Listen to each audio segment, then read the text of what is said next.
Dear student, education class 12 third সেমিস্টারের যেটা আমরা বলছি শিক্ষাবিজ্ঞান, এই শিক্ষাবিজ্ঞানের যেটা প্রথম পার্ট সেটা হচ্ছে স্বাধীনতার পরবর্তী গুরুত্বপূর্ণ কমিশন। এর মধ্যে আমরা তিনটা পাবো। একটা হচ্ছে ভারতীয় বিশ্ববিদ্যালয় কমিশন, যেটা 1948 থেকে 49 সালে গড়ে উঠছিল। দ্বিতীয়ত মাধ্যমিক শিক্ষা কমিশন, যেটা 1952 থেকে 53 সালে, এবং তৃতীয় যেটা ভারতীয় শিক্ষা কমিশন 1964 থেকে 66 সালে। এই কমিশনগুলো কেন গড়ে তুলছিল, এদের ভূমিকা কী ছিল, এদের সদস্য সংখ্যা কারা কারা ছিলেন এবং সভাপতি কে ছিলেন, যাবতীয় বিষয় নিয়ে আলোচনা করব। এইগুলো থেকেই সালটা পাঠ্যক্রম কী কী ছিল, পাঠ্যক্রমের ভিতর অন্তর্ভুক্ত যে বিষয়বস্তুগুলা এবং স্টুডেন্ট প্রতি টিচারের সংখ্যা, ক্লাসের ধরন কেমন হওয়া উচিত, কী কী পড়ানো উচিত, এইসব নিয়ে বিভিন্ন ধরনের প্রশ্ন আছে। সে প্রশ্নগুলো এই ক্লাসেই আমরা জেনে নেব। আজকের ক্লাসে আমরা এই প্রথম যে অংশ, যা প্রথম পার্টটা, সেটা হলো ভারতীয় বিশ্ববিদ্যালয় কমিশন, যেটা 1948 থেকে 49 সালে গড়ে উঠছিল, এটা সম্পর্কে আমরা জানব। এই ভারতীয় বিশ্ববিদ্যালয় কমিশন 1948 সালের নভেম্বর মাসে গড়ে তোলা হয়েছিল। 1948 সালের নভেম্বর মাসে গড়ে তোলা হয়েছিল। এইবার কী জন্য এই কমিশনটা গড়ে তোলা হয়েছিল? আমরা জানি বিশ্ববিদ্যালয় কমিশন বা ইন্ডিয়ান ইউনিভার্সিটি যে কমিশন, ইউনিভার্সিটি কমিশন, যেটা 1948 সালে গড়ে তোলা হয়েছিল নভেম্বর মাসে, এর প্রধান যে ছিলেন তিনি ছিলেন ডক্টর রাধাকৃষ্ণন, যাকে আমরা বলি ডক্টর সর্বপল্লী রাধাকৃষ্ণন। আমাদের প্রথম ভারতীয় স্বাধীন ভারতের উপরাষ্ট্রপতি এবং দ্বিতীয় রাষ্ট্রপতি, যার জন্মদিবসে আমরা শিক্ষক দিবস পালন করি। এবং আরও যে সদস্যগুলো ছিলেন তার মধ্যে ছিলেন doctor Lakshmanaswami Mudaliar, doctor Zakir Hussain, doctor চারাচাঁদ, ডক্টর মেঘনাথ সাহা এবং ডক্টর এন.কে. সিদ্ধান্ত। এছাড়াও তিনজন ব্রিটিশ সদস্য ছিলেন। এই তিনজন ব্রিটিশ সদস্যের মধ্যে কারা কারা ছিলেন? একজন ছিলেন ডক্টর জেমস এফ ডাফ, দ্বিতীয়জন ডক্টর আর্থার ই মর্গান এবং তৃতীয়জন হলেন আমাদের ডটি গাট। এই তিনজন হচ্ছে আমাদের ব্রিটিশ সদস্য ছিলেন।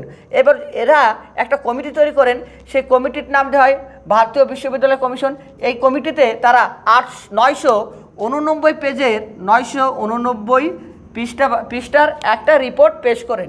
সেই রিপোর্টের ভিত্তিতে কি কি বলা হয়? বলা হয় যে সেখানকার বিষয়বস্তু কি কি থাকবে। এই যে কমিশন, এই কমিশনের যে পড়ানোর সিস্টেম, পাঠ্যপুস্তক, পাঠ্যক্রম, শিক্ষার্থী, শিক্ষক এবং তাদের শিক্ষা ব্যবস্থা কি কি থাকবে, তার বিষয়বস্তু হচ্ছে বিশ্ববিদ্যালয় শিক্ষার লক্ষ্য।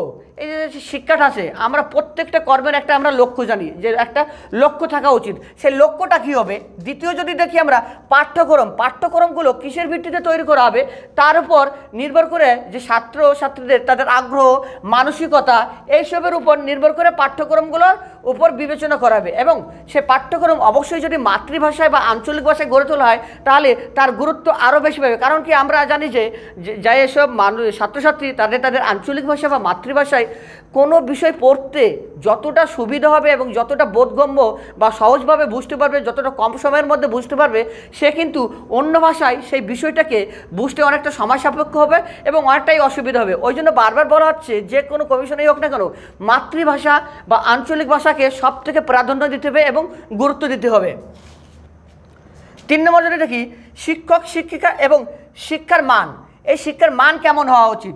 আমরা যেমন ইউজিসি, যেটা ইউনিভার্সিটি গ্রান্ট কমিশন, তারা কি করছে, বিভিন্ন বিশ্ববিদ্যালয় কলেজে গিয়ে তাদের মান ঠিক করছে যে সেখানকার মান কীভাবে ডিপেন্ড করা হয়, সেখানকার ছাত্রদের শিক্ষার ব্যবস্থা কেমন, রেজাল্ট কেমন হচ্ছে, সেখানকার শিক্ষক যারা প্রফেসর, এদের পড়ানোর সিস্টেম কী ধরনের, কতটা সুন্দরভাবে ছাত্রছাত্রীদের পড়াতে পারছে, ক্লাসের যে বলতে পারি বেঞ্চ, টেবিল, চেয়ার, আর কি ক্লাসরুমটা, বোর্ড, ডাস্টার, এইসবের কেমন পরিমাণে আছে এবং সেখানকার খেলার ব্যবস্থা কেমন, মানুষ সেই সব ইউনিভার্সিটি বা কলেজের যেসব ছাত্রছাত্রী, যাদের আমরা স্টুডেন্ট বলি, সেই স্টুডেন্টদের উপর মানসিক চাপটা কেমন, তারা কত স্বতঃস্ফূর্তভাবে বিদ্যালয় থেকে বা সেই শিক্ষা প্রতিষ্ঠান থেকে শিক্ষা গ্রহণ করতে পারছে, ছাত্র এবং ছাত্রীদের এবং শিক্ষকদের সঙ্গে তাদের সম্পর্ক কেমন, বিভিন্ন বিষয়কে হিসেব পর্যালোচনা করার পরে তার একটা মান দেওয়া হয়।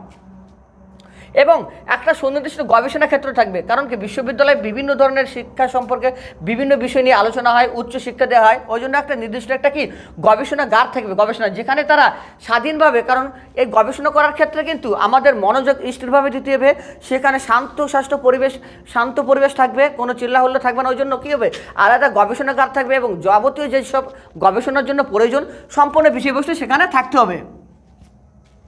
এবং আমাদের আর কী করতে হবে, এই ছাত্রদের তাদের আবাসিক ব্যবস্থা থাকতে হবে, যেটা আমরা হোস্টেল বলি, এবং ছাত্রদের স্বাস্থ্যের দিকে নজর রাখতে হবে, যাতে তাদের শরীরটা ঠিক থাকে, সেই সব দিকে আমাদের নজর রাখতে হবে। এবং আরেকটা গুরুত্বপূর্ণ দিক হচ্ছে কি, গ্রামীণ শিক্ষার উপর গুরুত্ব দিতে হবে। এই গ্রামীণ শিক্ষা, যে গ্রামের ছাত্রছাত্রীরাও যেন শিক্ষার প্রতি গুরুত্ব প্রদান করে, শিক্ষার হার বাড়ায়, শিক্ষার মান বাড়ে, এই দিকে লক্ষ্য রাখতে হবে। এইবার আমরা জানবো যে এই শিক্ষা ব্যবস্থার লক্ষ্যগুলো কী কী। এই লক্ষ্যগুলো যদি দেখি, এক নেতৃত্বদানের শিক্ষা। এই কলেজ লাইফ থেকেই কিন্তু ছাত্রছাত্রীরা তারা নেতৃত্বদান দেবে, পরবর্তীতে বিভিন্ন সমাজের অনুষ্ঠান, কালচারের প্রোগ্রামগুলো, কিংবা কোনো রাজনৈতিক কোনো দলের হয়ে বিভিন্ন মানুষজনকে কিংবা কোনো সোশ্যাল মিডিয়ায় তারা নেতৃত্বদান দেবে, তারা সেই জন্য তারা এখান থেকেই সেই শিক্ষাটা পেয়ে যাবে। 2 নম্বর যদি দেখি, জাতীয় সংস্কৃতি শিক্ষা, মানে জাতির প্রতি, জাতীয় আমাদের ভারতবর্ষ বা বিভিন্ন যে কোনো দেশে হোক না, আমাদের ভারতের কথাই আমরা বলবো, যে ভারতীয়দের প্রতি আমরা যে ভারতীয়, এই ভারতীয় এবং ভারতবর্ষের জন্য আমাদের কিছু করতে হবে, আমরা যা করবো ভারতীয় মানুষজনের জন্য কিছু করতে হবে, এদের ভালোবাসতে হবে, দেশটাকে ভালো, এটা হচ্ছে জাতীয় ও সংস্কৃতি। পরবর্তী যদি দেখি, গবেষণা ক্ষেত্রে সম্প্রসারণ, মানে আমি একটু আগেই বললাম যে গবেষণাগারের ব্যবস্থা করতে হবে, সেখানে যেন তারা নির্দ্বিধায় এবং শান্তিপূর্ণভাবে নিজেদের মত পোষণ করতে পারে এবং গবেষণা চালিয়ে যেতে পারে। পরবর্তী দেখি, নৈতিক মূল্যবিদ শিক্ষা। মানে কি নৈতিক, মানে কি কোনো একজন শিক্ষার্থী সে তার পার্শ্ববর্তী বাড়ি কিংবা তাদের আঞ্চলিক যে মানুষজন আছে, অথবা যারা বয়োজ্যেষ্ঠ বা সিনিয়র, তাদের সঙ্গে ভালো ব্যবহার করবে, ভালো সম্মান দিয়ে কথা বলবে, একটা কিংবা মানুষের বিপদের সময় পাশে দাঁড়াবে, সমাজের কাজ করবে, দেশের হয়ে কাজ করবে, এইগুলো হচ্ছে আমাদের নৈতিকতা। সামাজিক চাহিদা ও শিক্ষা, সমাজের যেসব চাহিদা, সেই চাহিদাগুলো যাতে শিক্ষার্থীরা পূরণ করতে পারে সেই দিকে আমাদের নজর রাখতে হবে। যে কোনো চাহিদা হোক সমাজ আমাদের কাছ থেকে কি চাইছে, আমরা সমাজের জন্য কি করতে পারছি, এই চাহিদার উপর নির্ভর করে বিভিন্ন পাঠ্যক্রম তৈরি করতে হবে এবং শিক্ষা প্রতিষ্ঠানে এই দিকগুলা নজর রাখতে হবে বা গুরুত্ব দিতে হবে। সহপাঠ্যক্রমিক শিক্ষা, সহপাঠ্যক্রমিক শিক্ষা কি, এটা খুবই গুরুত্বপূর্ণ বিষয়। সহপাঠ্যক্রমিক শিক্ষা কি, আমাদের এই পাঠ্যপুস্তকের সঙ্গে ধরেন নাচ গান, খেলাধুলো কিংবা কবিতা আবৃত্তি, গাছ লাগানো, এই বিভিন্ন ধরনের এইসব জিনিসকে আমরা বলছি সহপাঠ্যক্রমিক শিক্ষা। এই সহপাঠ্যক্রমিক শিক্ষার দিকেও নজর রাখতে হবে, যাতে শিক্ষার্থীরা শুধু পুঁথিগত বিদ্যার দিকে ঝুঁকে থাকলে হবে না, সহপাঠ্যক্রমিক শিক্ষার ফলে এদের মানসিক শক্তি বৃদ্ধি পাবে, এদের চিন্তাভাবনা বৃদ্ধি পাবে এবং এদের শারীরিক দিক দিয়েও এরা অনেকটা উন্নত থাকবে। এবং ছাত্র ও শিক্ষক এদের যৌথ প্রচেষ্টায় কোনো কাজের অংশগ্রহণ করতে হবে, সেই কাজগুলোকে সফলভাবে করতে হবে। মাতৃভাষা শিক্ষা, আমি আগে একটু বললাম যে মাতৃভাষা শিক্ষা সবথেকে বেশি গুরুত্ব দিতে হবে, কারণ আঞ্চলিক ভাষা বা মাতৃভাষা শিক্ষা গ্রহণে কোনো একজন শিক্ষার্থী যতটা সহজে এবং যতটা সময় সাপেক্ষে কম সময়ের মধ্যে শিক্ষা গ্রহণ করতে পারবে, সে কিন্তু অন্য ভাষায় সেই শিক্ষাটা ততটা সহজে এবং তত সহজ সরলভাবে অর্জন করতে পারবে না। কৃষিবিদ্যার উপর শিক্ষা, যেমন গ্রামীণ যে বিশ্ববিদ্যালয়গুলো আছে, গ্রামীণ বিশ্ববিদ্যালয় গড়ে তুলতে হবে, সেখানে কৃষিবিদ্যার উপর বিভিন্ন বিষয় অন্তর্ভুক্ত করতে হবে, কৃষি শিক্ষা দেয়া করতে হবে, কারিগরি শিক্ষা, বিভিন্ন বৃত্তিমূলক শিক্ষা, কারিগরি শিক্ষার উপর গুরুত্ব দিতে হবে। এবং বয়স্ক শিক্ষা, আমাদের যে নিরক্ষরতার মান যেন কমানো যায় সেই দিকে খেয়াল রাখার জন্য কি আমাদের বয়স্ক শিক্ষার উপর গুরুত্ব দিতে হবে।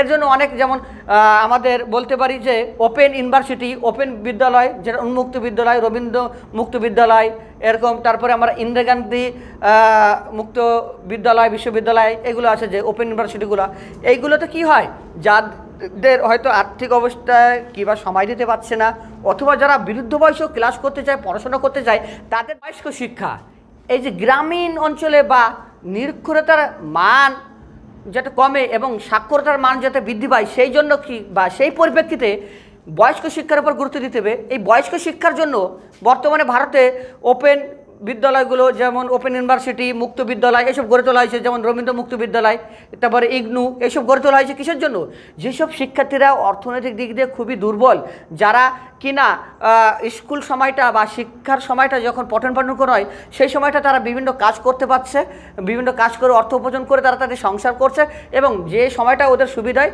সেই সময় তারা নির্দিষ্ট ক্লাসগুলো কমপ্লিট করতে পারছে। এই জন্যই তাদের জন্য এই শিক্ষা দেওয়া হয়। এবং যারা অনেকে আছে যারা কী হচ্ছে বৃদ্ধ বয়সে এসে শিক্ষা গ্রহণ করতে চায়, অনেক কিছু জানার চেষ্টা করতে চায়, তাদের জন্য এই উন্মুক্ত বিদ্যালয়গুলো বা ওপেন ইউনিভার্সিটির জন্য খোলা হয়েছে। এবং এটার ফলে কী হচ্ছে, আমাদের ভারতবর্ষে যে শিক্ষার হার সেই শিক্ষার হার প্রতিনিয়ত বৃদ্ধি পাবে। এইবার আমরা জানবো এই বিশ্ববিদ্যালয় যে শিক্ষার কাঠামোগুলো আছে সেই কাঠামোগুলো কী কী, বিশ্ববিদ্যালয়ের শিক্ষার কাঠামো কী। প্রথমত দেখি যে শিক্ষার্থীরা তারা স্কুলে বা বিদ্যালয়ে 12 বছর শিক্ষা গ্রহণ করার পর পরবর্তীতে তারা কী হবে, কলেজে তারা পা দেবে, সেখানে তারা স্নাতক ডিগ্রি অর্জন করবে, স্নাতক ডিগ্রি বা ব্যাচেলর ডিগ্রিটা অর্জন করবে। এবং যদি দেখি যে তারপর তারা নিজেদের মতো কোনো ছাত্র কলা বিভাগ, কোনো ছাত্র সায়েন্স বিভাগ, বিভিন্ন বিভাগে সে অন্তর্ভুক্ত, যার যে বিভাগটা সুবিধা মনে হবে সে সেই বিভাগে অন্তর্ভুক্ত হবে।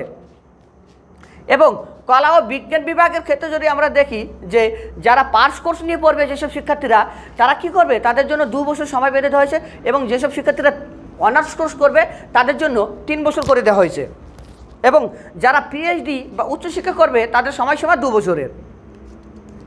এবং গ্রামীণ যেসব ছেলেমেয়েরা আছে, গ্রামীণ ছেলেমেয়ে তাদের যাতে শিক্ষা ব্যবস্থা উন্নত হয় তার জন্য কি হচ্ছে, গ্রামীণ বিশ্ববিদ্যালয় গড়ে তুলবে। গ্রামীণ বিশ্ববিদ্যালয় গড়ে তোলার কথা বলা হলেও সেটা কিন্তু খুব বাস্তবায়িত হয়নি। বেশিরভাগই আমরা যে বিশ্ববিদ্যালয়গুলো দেখতে পাই সেগুলো শহরের অঞ্চলকে কেন্দ্র করেই গড়ে উঠেছে। এইবার এই বিশ্ববিদ্যালয় শিক্ষার পাঠ্যক্রমের কী কী পাবো, একটা সাধারণ শিক্ষা, একটা পেশাগত শিক্ষা। এই পেশাগত শিক্ষার মধ্যে কী কী আছে, বাণিজ্য, শিক্ষাগত, ইঞ্জিনিয়ারিং, আইন, চিকিৎসাবিদ্যা ও কৃষি, এইগুলো হচ্ছে আমাদের কিসের মধ্যে পড়ছে, পেশাগত শিক্ষা। আরেকটা হবে ধর্মীয় শিক্ষা আছে। এবার শিক্ষার মাধ্যম কি, শিক্ষার মাধ্যম বলতে সবথেকে গুরুত্বপূর্ণ যেটা মাতৃভাষা, আঞ্চলিক ভাষাকে সমৃদ্ধ করতে হবে। দ্বিতীয়ত হিন্দি ভাষা বা রাষ্ট্রীয় ভাষা হিসেবে একটা হিন্দি ভাষাকে বেছে নিতে হবে। তৃতীয়ত কোনো বাধ্যতামূলকভাবে যদি আমরা বলতে যাই বিশ্ববিদ্যালয়ের হিন্দি ভাষাকে আমরা বাধ্যতামূলকভাবে করার চেষ্টা করার কথা বলা হয়েছিল। এবং উচ্চশিক্ষার ক্ষেত্রে কোনো একটা ইংরেজি ভাষাকে বেছে নেওয়া যাবে।